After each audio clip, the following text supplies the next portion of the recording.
Foundational learning is children's ability to read with meaning and do basic math calculations by class 3.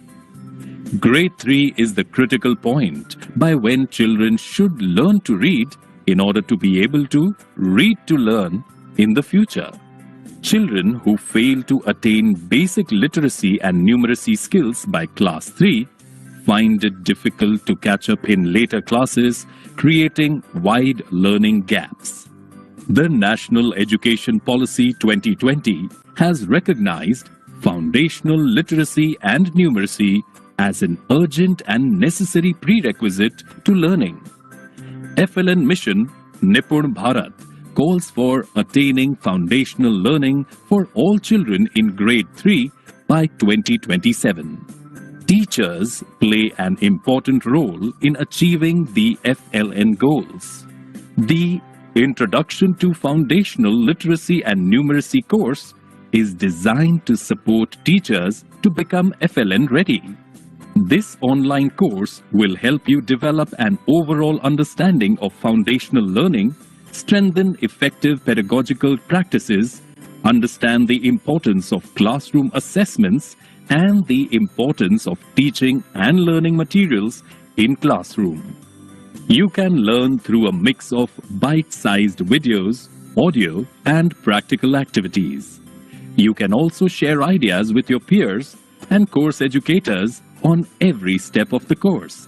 The course is open to all teachers teaching presently and will be available on Diksha, Google Classrooms, and CBSE website. We hope you will join us on this journey and apply those techniques in your day-to-day classroom activities. Before today's session, I had sent out a few questions to some of the people in the audience, and CBSE was kind enough to send it out to principals and others in the CBSE. The two questions here that you can see was, what do they think is the most crucial stage from a learning perspective? And we find that about 41% said it's early childhood education, which is in a way pre-primary, and 34% said, so about 75% felt that the early years are very important. The second question was, which stage of education gives the highest rate of economic return on investment? And here we find that many people have opted for higher education, 43.6%, and about 39% school education. So just expanding on what Sri Manish Garg has said, let's try and understand what research says and what evidence tells us. The diagram looks complicated, but basically it is the architecture of our brains has got billions of connections between neurons or nerve cells. And in the first few years of life, first 3 or 4 years, these connections are formed very quickly, almost 1 million per second. The other thing to remember in this diagram is this, that all learning happens through actual forming of connections or thickening of the connections. These connections actually become thicker if learning improves. There's a lot of revision and practice. And if something is not followed for a long time, these connections actually become thinner. So our brain undergoes structural changes as we learn. But the most important part is the maximum changes take place when a child is young. And that is something which is very, very crucial to remember. While we keep learning as we go along, but it's much easier when a child is young. And as you must have seen this diagram many times, that 85% of a child's brain is developed by age 6. And therefore, the importance of health, nutrition, caring relationships, talking, playing, singing, and reading to children in the early years is very, very important. Because after that, yes, there is brain development, but at a much slower pace. And that is why foundation learning, what Nipun Bharat says, is so crucial.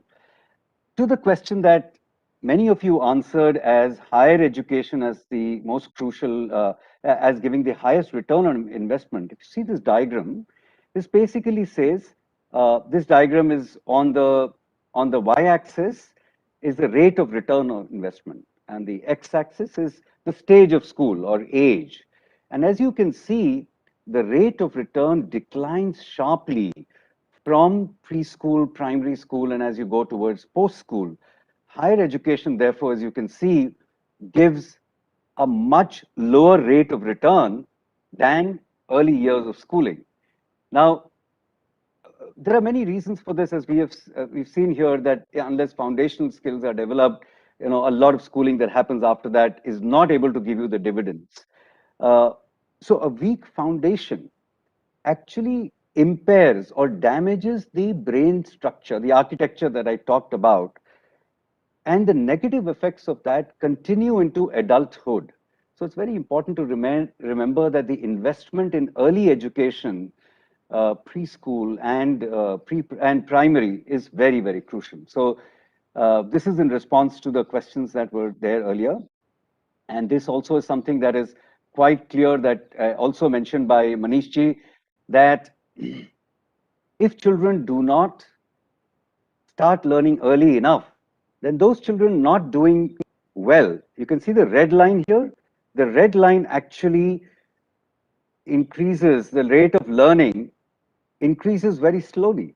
The children who are already doing somewhat better improve more quickly. Those who are not doing well continue on a more flat curve, and the difference keeps on increasing. So if we believe in equity, we believe that all children should learn, and foundational skills have to be learned by every child. Because if foundational learning does not happen, after that, all learning becomes so difficult. So we have to ensure that this gap does not widen and that every child learns foundational skills early enough in school. The same thing. So that's the gap, it widens.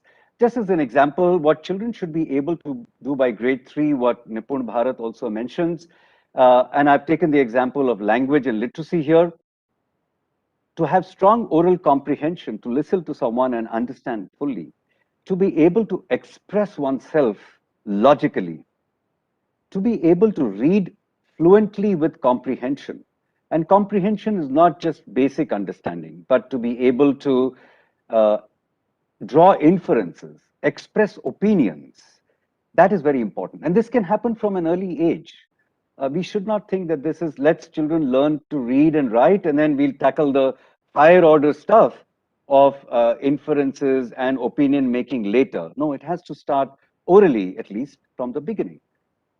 Also, to be able to write independently, and for literacy, of course, the habit and enjoyment of reading. So very simply stated, if you were to look at very high level things that can happen by grade 3, this is what is an example. And as Manishji again said, that grade 3 is a watershed where if children do not achieve these skills, then it will be too late. And here I'll play an audio of 2 children at the end of grade 2 in a government school and see the difference. Both are learning to read, but if you look at the way they read,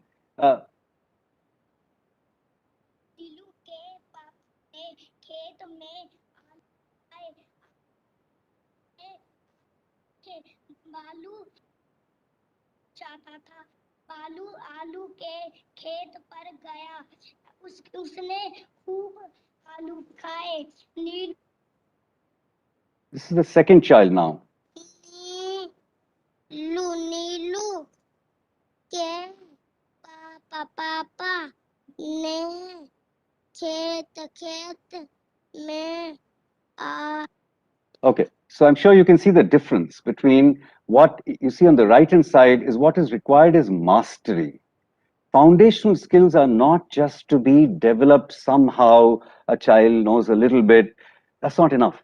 Because unless there's mastery, for example, here, reading and reading comprehension, what comes later, this is an example from an Uttar Pradesh textbook in grade 4, and of course our CBSE curriculum is really, is probably even heavier, is very difficult unless the child has developed mastery on these foundational skills. That's what this slide is trying to say. I'll skip this one, and Manishi has already talked about the Nipun Bharat mission. The question is, what is different? I mean, we've all been teaching as teachers and principals and CBSE officers. We've all been looking at learning. We've all been looking at children are learning even in kindergarten, grades 1, 2, and 3. It's not that we have not been teaching foundational learning until now. It's something that all of us, all of you, good teachers, great schools, all of you are already doing. So why this FLN mission? What's so different? The one thing that again was mentioned was that there is an integrated foundational stage now, which begins at age 3. So 3 years of preschool and 3 years of primary school have come together to be a foundational stage. And that's very important because then we are looking at this as a continuum where children continue to learn across dimensions that are similar. The three developmental goals that was mentioned by Sri Garg, that's what continues. And what Nipur Bharat has done is mapped where children should be in each year between age 3, the first year of preschool, the second year of preschool, then Bal Vatika grades 1, 2, and 3. A lot of emphasis on early childhood education to be play, activity, and inquiry based, also cultural and artistic development, early literacy and numeracy, which is known, but the holistic part is something which comes out very strongly. And as Sri Garg said, learning goals have been identified along with detailed learning outcomes. I won't go into it, but basically this is a language learning outcome of grade 1.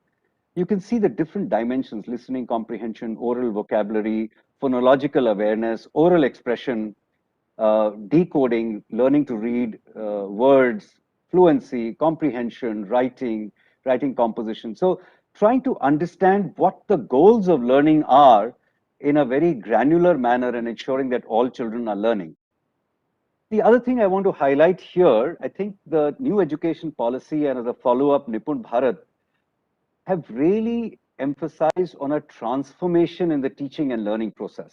We don't have a chance here, not enough time, but these are the words that I picked up from Nipun Bharat, and they seem to be like any educationist picking up from the best books on education and put everything there: critical thinking, discovery, art, toys, learning, creativity, joyful, home language, local culture. All of it is there. So while all of this is not easy to do, but it's important to remember that this is the first time that a policy and a guideline for a program is talking about a real transformation in what happens in the classroom. It's not enough for children to just learn. Rote memorization is not acceptable. Copying and spending a lot of time on chanting is not acceptable. Choral repetition. It has to be a process where children are involved, conversation, a lot of discussion and use of home language. So that's what is different. And this I will not touch again. It was mentioned in the earlier intervention. What's highlighted in the balanced in literacy is the balanced approach to teaching literacy. I don't have time to go into balanced approach, but very high level. It's very important that oral language we spend a lot of time on working on, not just reading and writing. So a balanced approach balances between oral language and reading and writing. So it's not just literacy that we should focus on, but also developing oral comprehension, etc. Multilingual approach, use of children's home languages and other languages in the classroom, and a focus on higher order comprehension. I'm sure all of you have heard of a concrete, pictorial, and abstract approach to early mathematics. Singapore is one country which has really taken this very, very seriously. So when you start teaching, you first work with concrete objects and then pictorial representations and then abstract numerals. And again, as Sri Garg said, it's not about numbers only: spatial understanding, measurement, patterns, data handling. So I won't dwell on this further. These are some resources that you can look up which have a lot of information around early learning.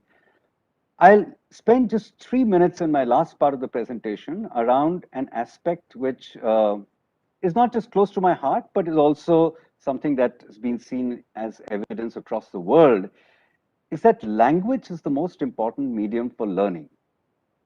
And whether it's thinking, talking, reading, writing, problem solving, discussing, everything happens through the medium of language.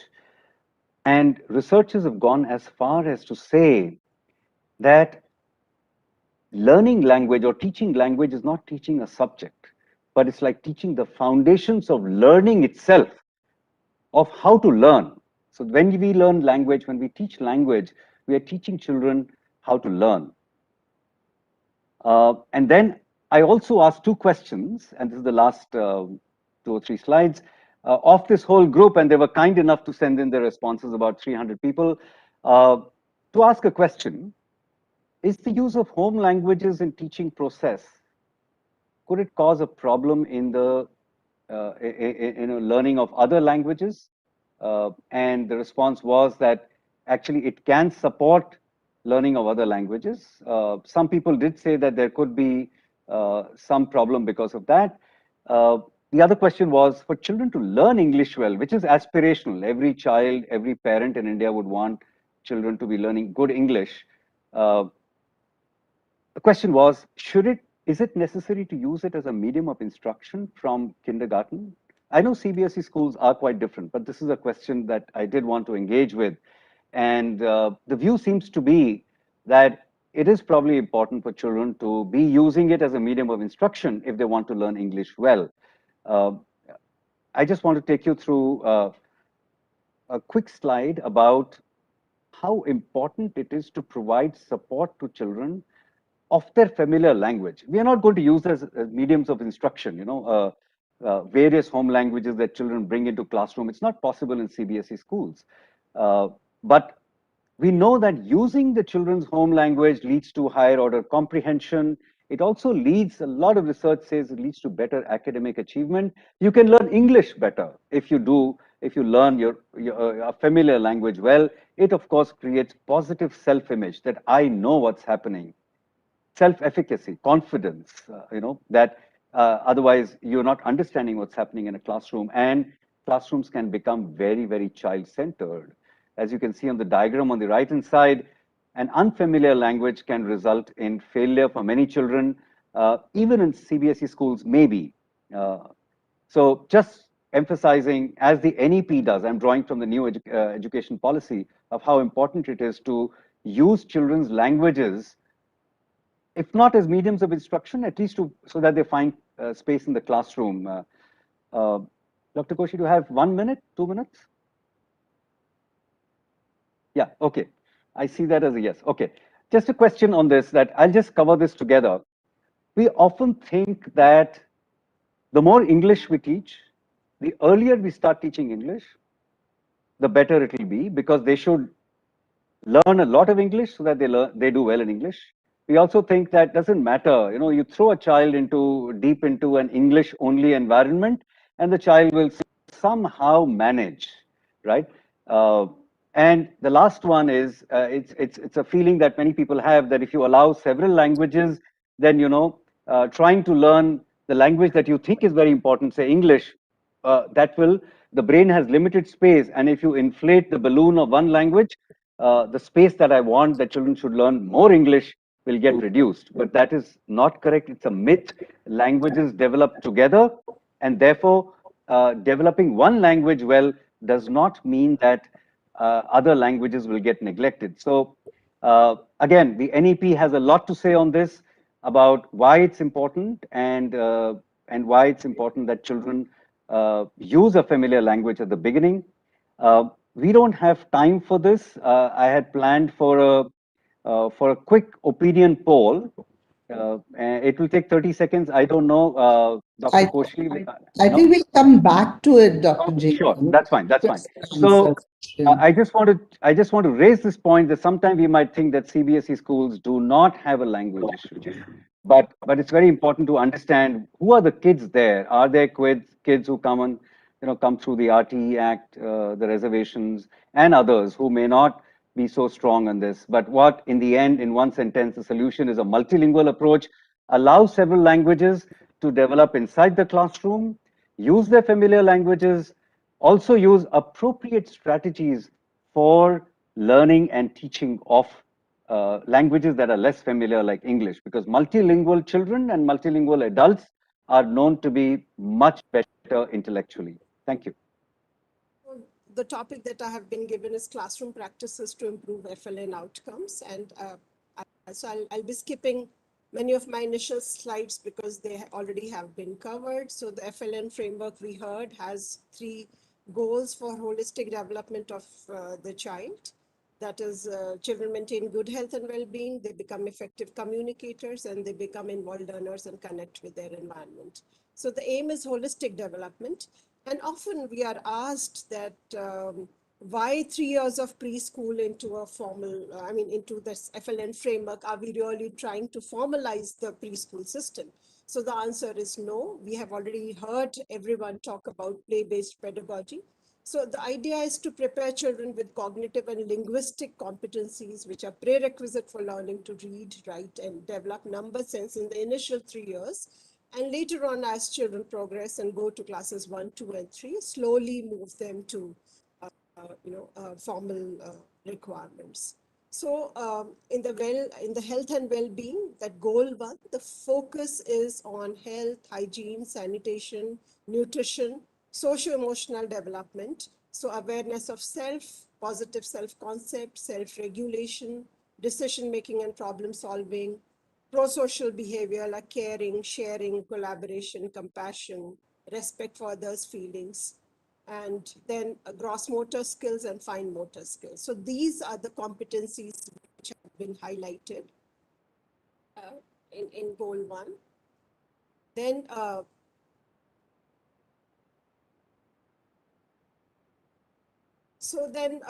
for the oral language development, I'll really not go into it, but a lot of focus on stories, songs, poems, listening to instructions, listening to ideas, creating stories, creating rhymes together, playing memory games, playing language games.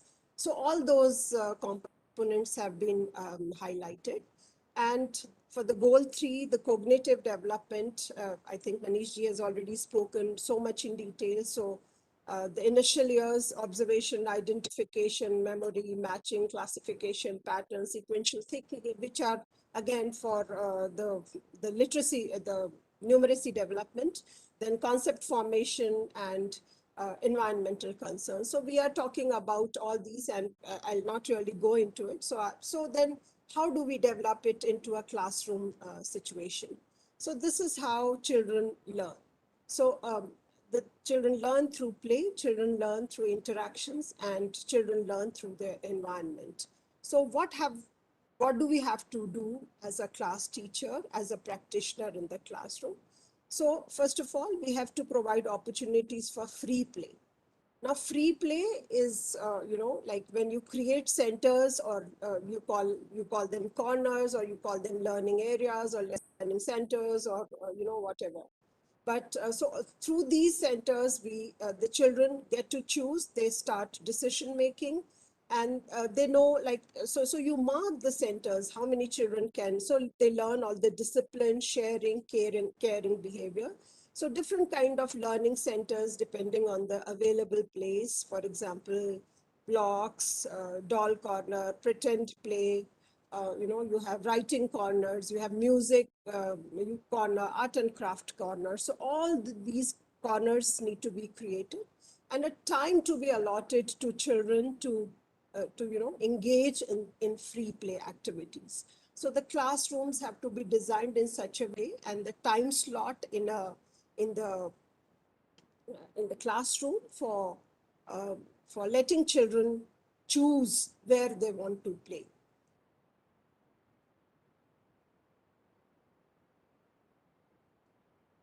Then outdoor play is very, very important, because we see the research studies are telling us that children are not really given time to play.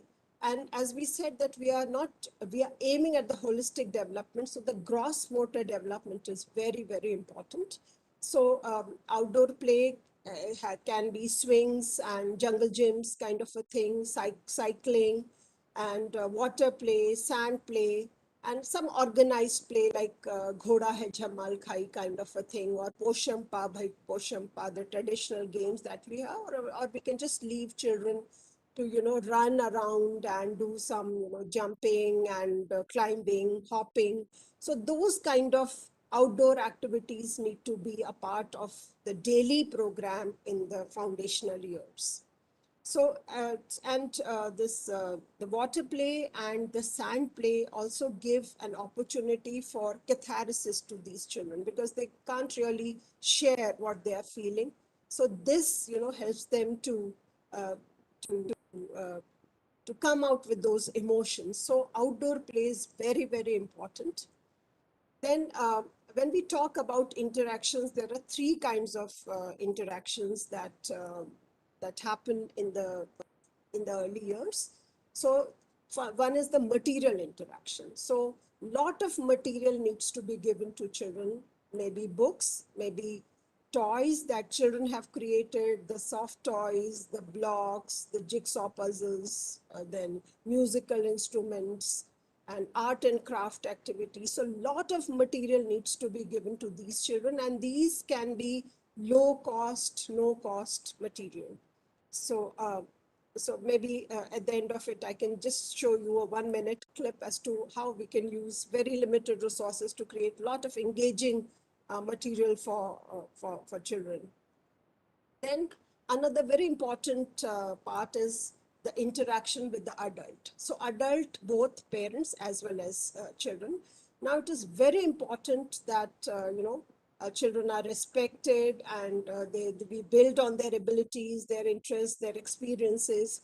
And we feel that these children are very small. So I'll share a personal anecdote that my son was, when he started going to a preschool nearby, his speech was not very clear, and it was a Montessori school where they would give a lot of play material to the activity, the material to play with. And then after that, there used to be a singing session, a rhyme session.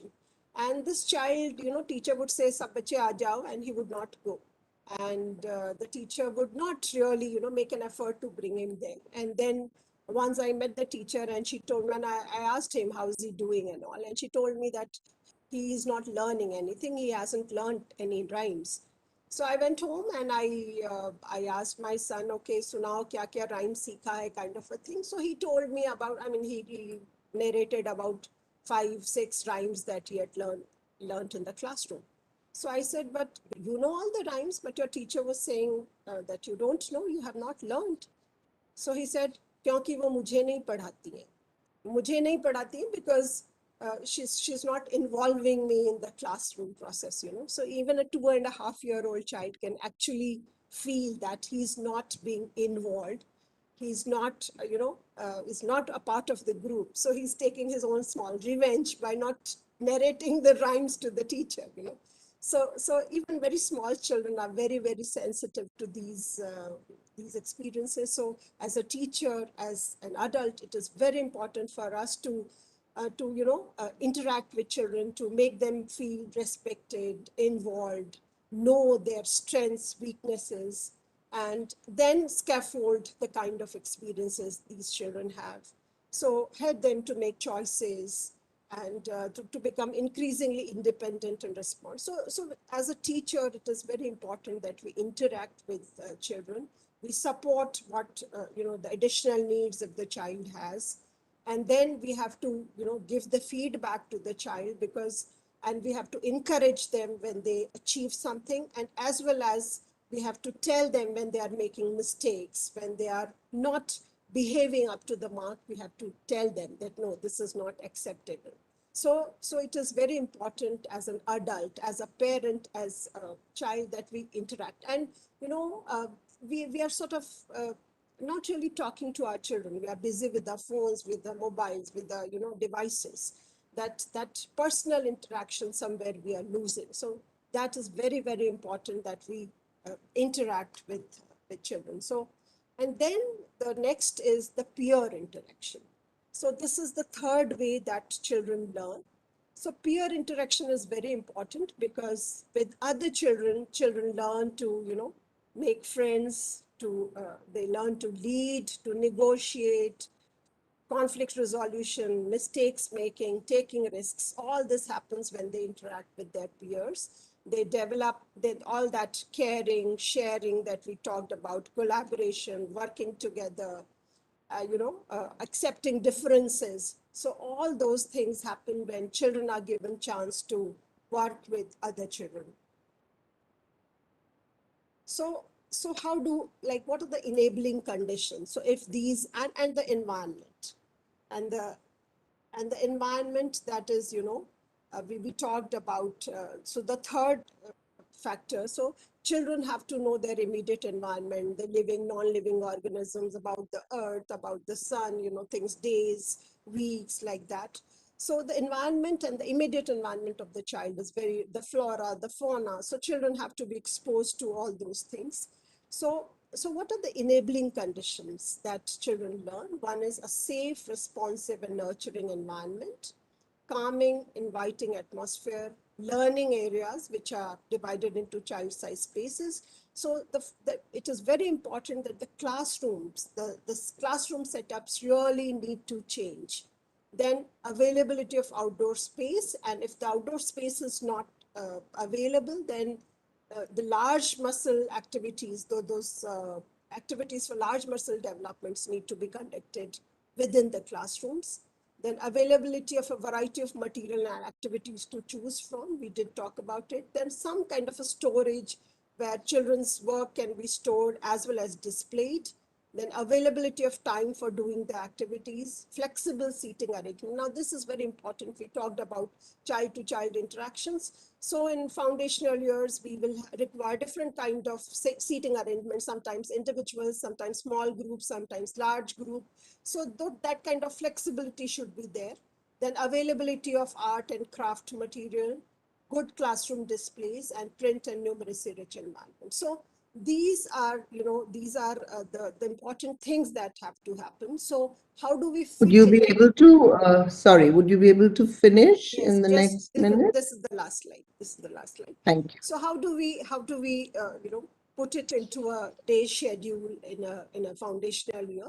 So generally there is a welcome circle where we do health checkup, attendance, we talk about the weather, date, day, then lot of discussion, conversations around the lives of the children. We sing some rhymes, maybe storytelling. Then we give some time to environmental mathematical concepts, then some indoor free play, then language and literacy activities, creative activity, outdoor play, and child initiated small. So these are a balance between a child initiated and teacher initiated. So these are the classroom practices that need to be emphasized. That's all from my side. Thank you so much. So rather than calling it assessment, I'm saying young children learning, and how can we all help to really make this process as solid and as deep as we would like it to be. This is a picture, it's one of my favorite pictures to be seen outside any Anganwadi. Usually that shoe is not a man's shoe, it's a woman's shoe. But I thought this was very unusual that there was actually men visiting Anganwadis as well. And so I took this picture on one visit, and I really like it because I think it says a whole family is needed really to get this going. So I'm going to show you one idea that we've been using on quite large scale, at least before COVID came, which we are calling the school readiness melas. And I think Manish ji also mentioned it in his overall speech about in Nipun Bharat, that is talked about as one of the community events. But I think I want to take you through it. And I know that CBSE schools come from a very different reality, but I think the principles behind one of these school readiness melas that I'll show you could be, I think, adapted and used in any situation. So if you go to the next slide, this is from a day in 2018, and this is a mela in a village in Rajasthan. So if you go to the next slide, the idea is that a couple of months before children go to first standard, we should need to start getting everyone prepared. And again, as Shri Garg said, that some kids have had the opportunity to go to preschool. Many schools in CBSE have many years before you can get to first. But there are a lot of children around India who may not have had that opportunity. So how do you as a family and as a community and as a school start getting ready? And this is a little process. So if you go to the next slide. First, you invite everyone. We are very used to invitations. We invite people for weddings and for all kinds of things. And this is, in fact, some of the invitation cards that are used for other events, which have a blank space on the top, which was used to say on a certain day, come to this Mela. People who can participate are the child and the child's mother. But who can attend? Everyone can attend. So come in the afternoon and see what is going to go on. The Mela was conducted by actually young people from that community who need about a day's preparation. And here I'll take you through the Mela. These days we can't go outside and we can't roam around freely. So I thought this would be a nice, refreshing change. Next slide. Next slide. So you set up, again, very familiar, you set up little, everybody knows when elections happen, you set up little booths. So we have these little booths. We have some of the youngsters from the village who are going to help.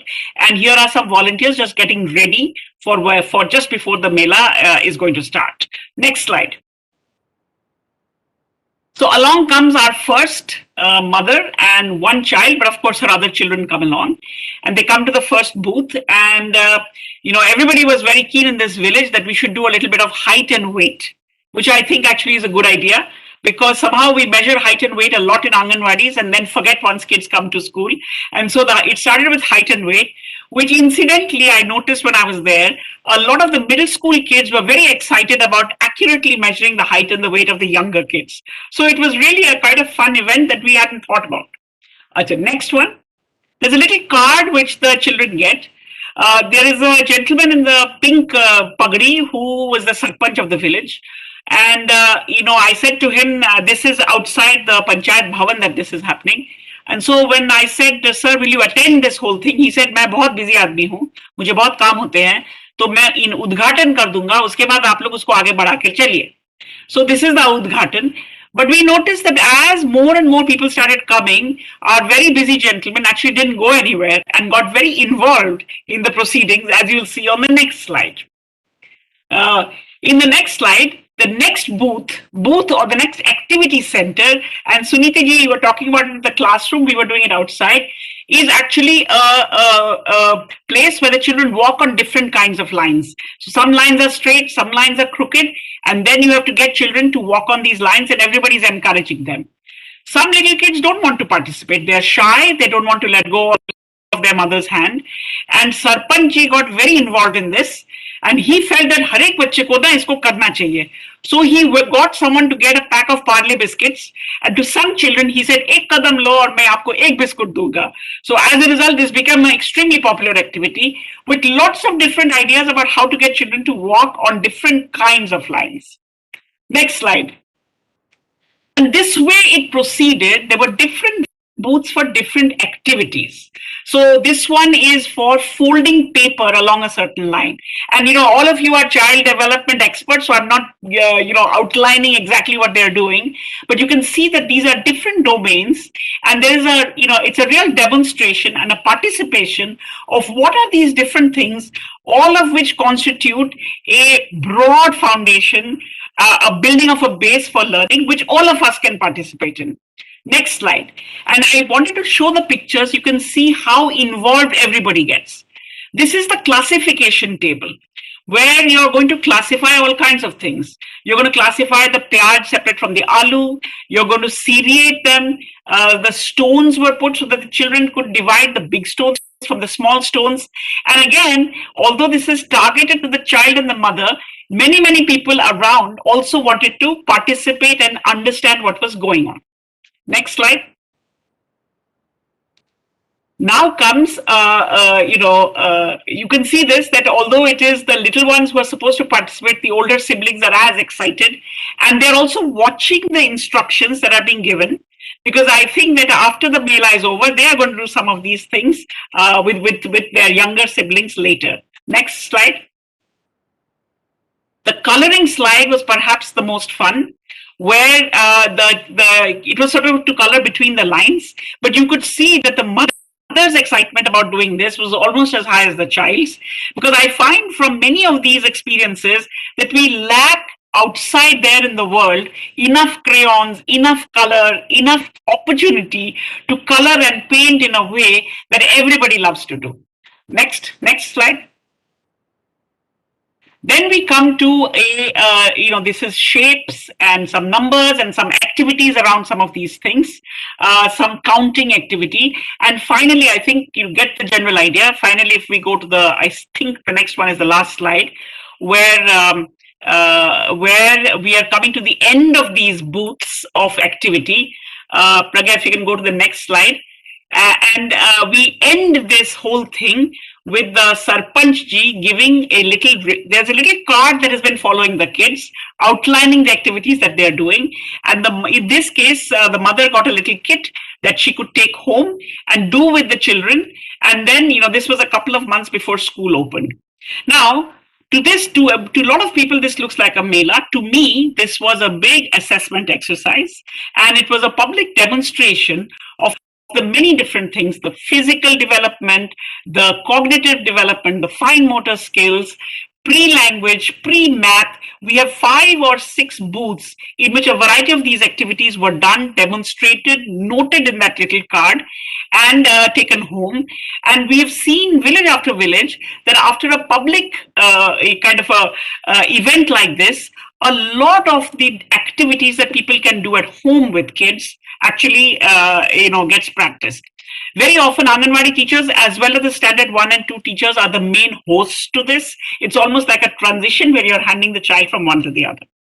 And so to us, it is very important that this broad foundation that we want to build is truly a breadth of skills, which has a lot of components of literacy, reading, numeracy afterwards, but it's built on a foundation of a broad set of cognitive skills, of collaboration, and a variety of things that I think makes the foundation strong. Now, very quickly, I know we have limited time. I want to go to a very different exercise. The ASAR report, which is known for basic focus on reading and math for many years. In 2019, in anticipation of the new education policy, we used that ASAR to focus only on the age group 4 to 8.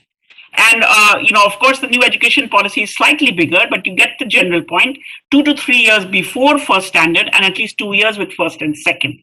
And looked at a range of activities that children could do. Again, household-based, involving families, and involving a lot of face-to-face, one-on-one tasks, which is where I think the understanding of what children at this age can do is best understood. So very quickly, let me take you through a couple of things from that exercise, just to highlight that there have been ways in which I know in the first presentation we heard about how do you do assessment for this age group. A lot of it is observation based, activity based. But if we are going to do standardized assessments, I think we also have some examples of that. Of how they've been done with this age group. And the ASAR 2019 is one such example. So if we go to the next slide, and very quickly, I want to take you just through what we found.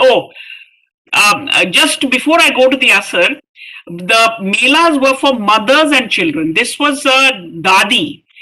And she was very keen to participate, but she was told you have to be a mom. So at the end of the mela, we said, "Nahi, Dadi ji, aapko bhi hum samjha dete hain ki kya kiya ja sakta hai." Okay, next slide. Okay. Just to remind ourselves, the new education policy talks about this whole age range, and getting ready for school pre-2020 had one kind of meaning, and since last year, I think we have a much bigger challenge on our plates. It's not just children who are going to come to first, but also children who are going to go to second. My own granddaughter is in third. She had 1 year of school, but she's kind of forgetting what that first year was like. So I think getting ready for school is going to apply to a lot of children, not just to those who are going to go to first this year. So if I move to the next slide just to explain what we did in ASAR. And again, you can see highly community-based, interactive, involving not just people in school, but also families, because I think families have a lot of expectations of what school means. And very often those expectations, even for early years, and I think this applies to a lot of private schools as well, is that it's very focused on numeracy and literacy expectations from children. And therefore, I think, given that we have a big resource at home, it's important for everyone to understand that these foundations are built widely and not narrowly. Next slide. So we did 4 kinds of tasks: cognitive, early language, early numeracy and social and emotional. The social and emotional, actually doing assessment on that is actually quite difficult, but we worked out some ways which were quite doable and quite popular. In the early language and early numeracy, letters and numbers only came much later. There was a whole bunch of other things that were done, which I think, as various speakers have pointed out, are as important as the actual formal part of the literacy and numeracy. 2 or 3 quick glimpses of results I want to share. Next slide. The assessment kit, you can see, has very little letters and numbers. It has many, many other kinds of things which really build on the kind of the pre-literacy and the pre-numeracy, the oral language, the actual doing of activities. It was a little plastic bag with many things in it that you could actually bring out and play with kids. Didn't look like assessment, looked very much like the materials that are available often in, much more elite schools, but could be widely used if we wanted to do things like this. Okay, last 2 slides, Annie, I'm going to stop. Lots of findings, and the reports are all there. We can look at it. Now, this one is one, and I think as experts, you all know this, but I think it's worth outlining that the high level of cognitive skills are highly correlated with better performance in other things. So we find that kids, if you look at the purple bars, they're all at a lower end, and the yellow bars are all at a higher end. So kids who could actually do a lot of things with picture description, with talking, with listening and being able to react, with doing things with objects, did a lot better than those who were doing much lower on the cognitive skills. So, the data shows this from other studies, but showed it here as well. Close relation between other skills that we think are part of the foundation and the literacy numeracy that our policy is promoting. A last slide that I wanted to show, and I know that we will have a bunch of different kinds of assessments going on in India. This is to look at Standard 2 and Standard 3, and remember this is 2019, before this last year and a half. And here you see that on more formal kinds of literacy and numeracy, which were a small part of this whole assessment, but I wanted to put it here, that you can see that as far as reading goes, in class 3, only half the children are able to cope with even small text of 4 lines. And in the numeracy, on the formal numeracy side, by the time you finish Standard 2, a lot of kids, in a lot of states expect that kids will be dealing with numbers of 2 or 3 digits quite fluently. We see that only about 30% are able to do that. And so I know that, NCRT and CBSE are here, and Mr. Garg is here from the ministry. I think we really need to think about NAS in the upcoming year and not use that 3rd standard NAS in a pen and paper way, because we see that a lot of our kids are still not formally there, even pre-COVID. And so after a year and a half, I think we really need to think about these standardized assessments, how we are going to deal with them for the early grades. And the reason to show you the kinds of things that I did is to say there are many ways of doing assessments that really get to the core of the skills that we want children to have. And we need to adapt our ways of understanding them based on where they are at right now. So I think that's all for now. I just wanted to put out there that as we move ahead with bringing the new education policy into reality, we must remember, and I think all of you have stressed on this, that it is a continuum, it is a stage, it is not every single year that we want to track. We are giving the children a whole continuum within which to grow. Breadth of skills we've talked about already.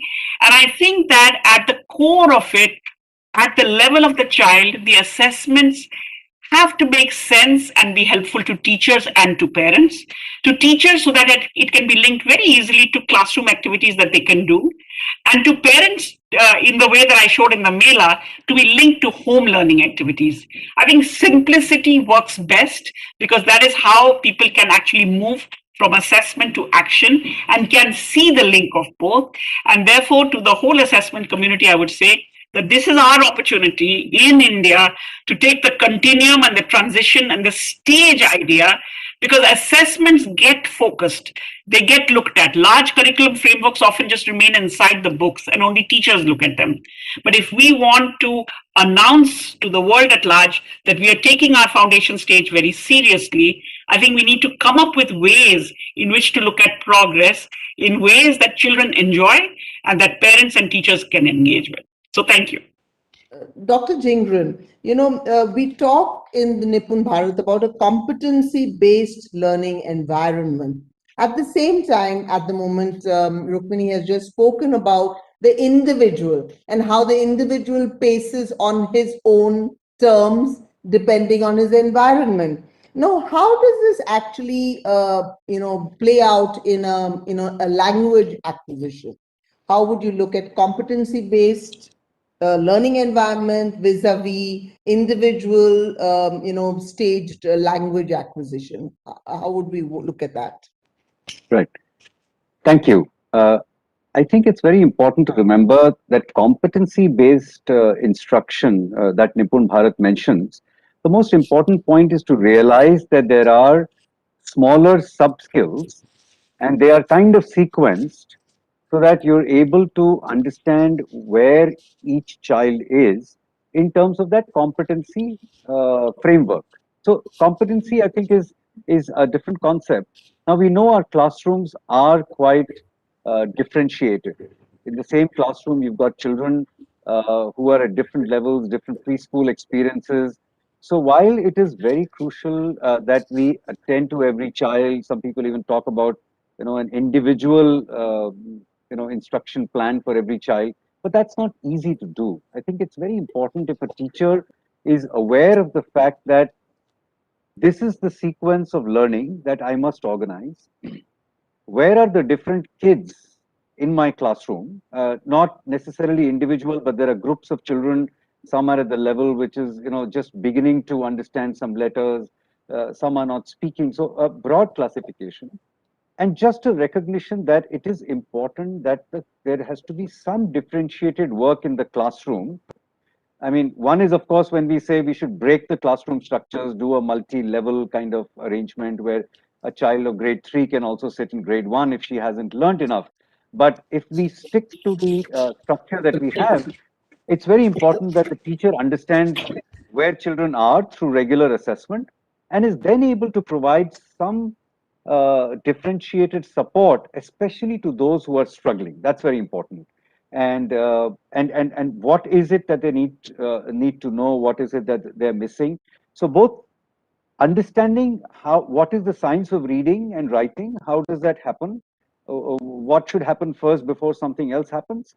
And then knowing your classroom and then devising ways in which you can attend to smaller groups, during the course of the day, based on very simple assessment. Sounds easy, but not easy to do. But yeah, that's what I would suggest. One of the things that we are thinking is sounds easy, but easier said than done. And Professor Suniti, I mean, since you're in training and, this whole issue of getting teachers, that's a problem in so many rural and semi-urban areas. Where do we get the teachers with competencies, which is such a crucial aspect of, implementing this foundational literacy? How do we go about this?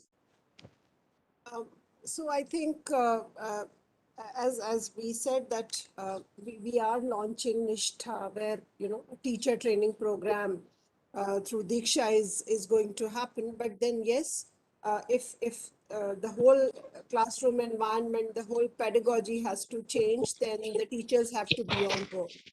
And so continuous, and as we heard that a lot of mentoring and support through CRC and BRC is also envisaged in the Nipun Bharat, and we have 5-tier system wherein state, districts, blocks, clusters. So a lot of mentoring support has to happen. So I think that is it is difficult, but then that's how slowly with the training, I think the teacher competencies have to be built. Thank you, Professor Sunita. Definitely, I mean, teacher training is a huge component which we seem to be lagging behind, and we would really have to focus on that. Rukmini, there is in the holistic assessment that is talked about in Nupun Bharat, there's about anecdotal, peer assessment. How does this pan out in a large class strength classroom? Most government schools have got huge numbers in a class. I mean, some private or schools also have that, aided schools. How does one go about, because yes, it's fabulous assessment, but it's very time consuming, it requires a focused teacher. What would you advise in such a situation? You're muted. I said before going to my answer, I just wanted to just add a little bit to what Professor Suniti Sanwal said. My own experiences from largely from government schools and largely from Hindi-speaking states. I think there is another very important thing we need to do if we want this foundational stage to be given the high priority that it needs. Teaching first standard is not a high status position in a lot of our schools. Very often you'll find that the youngest and the most inexperienced teacher is given the first standard. Let's say in places like UP or Bihar, it'll be the para teacher usually who gets it. Sometimes that's not bad because that person tends to be younger and often more local. But I think that there was, for example, a training some years ago that Bihar government did for first standard teachers. I attended training in many districts, and my first question to everybody was that अगर आपको choice होता तो क्या आप पहली को पढ़ाते? Across the board, everybody said no. So how do you make this teaching in first and second, or perhaps even in pre-primary, the high status thing? If you look at NEP, it says very clearly that if you don't achieve this foundational learning, the rest of the policy is irrelevant. So how do you give high status, high support, high visibility to these foundational stages? And the second thing is, how do you link? There's a massive Anganwadi structure out here in India. How do you link that? Now, in private schools, it may be different. It could be that the pre-primary teachers are often the most loved teachers in the school. But I think we have to do something about the identity and the position of who is going to carry this out. It's not only modules and not only pedagogy. There is a lot of motivation and passion that is going to be required to convert this into, the kind of reality we want. On the assessment question, I frankly believe that for young children, whether it is the first or second or even third, fourth, fifth, I think at the beginning, and it's going to be even more true now when schools open, take 5 minutes out and spend it with each child. You may use a simple set of activities to chat and to talk and to figure out where they're at. But for me, like Dheer said, I'm going to have a differentiated class. I need to understand the composition of my class to be able to come up with the kinds of activities that my different, that I need to do. And I can't do that by just assuming कि आप अगर पहली में हो तो you must be 6 years old. आप अगर दूसरी में हो तो you are 7 years old.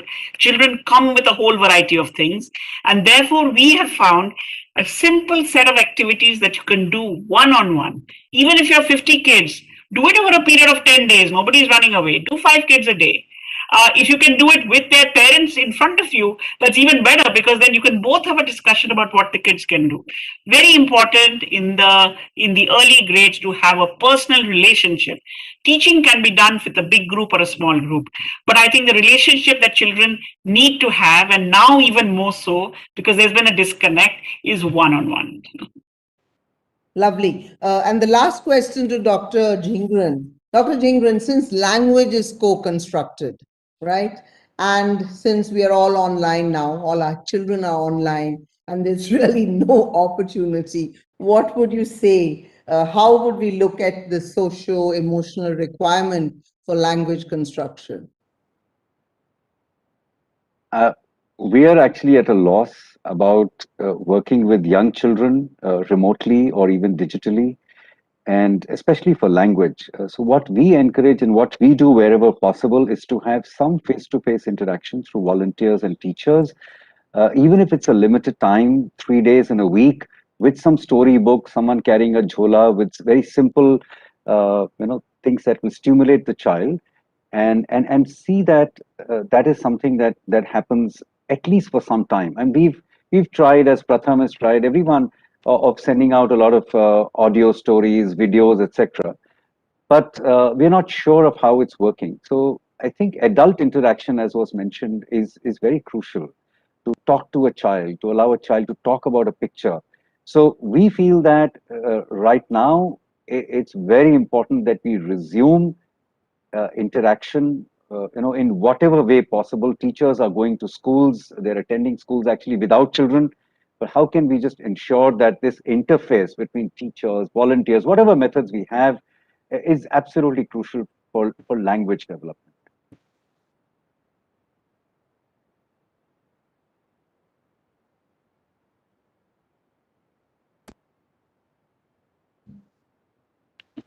Dr. Koshi, you are mute. Yeah. We've had our eminent speakers who've spoken passionately about the need and importance of the foundational years for parents and what you call teachers to be focused on those years, to make sure that we get them through this so that they can go on to do better in their lives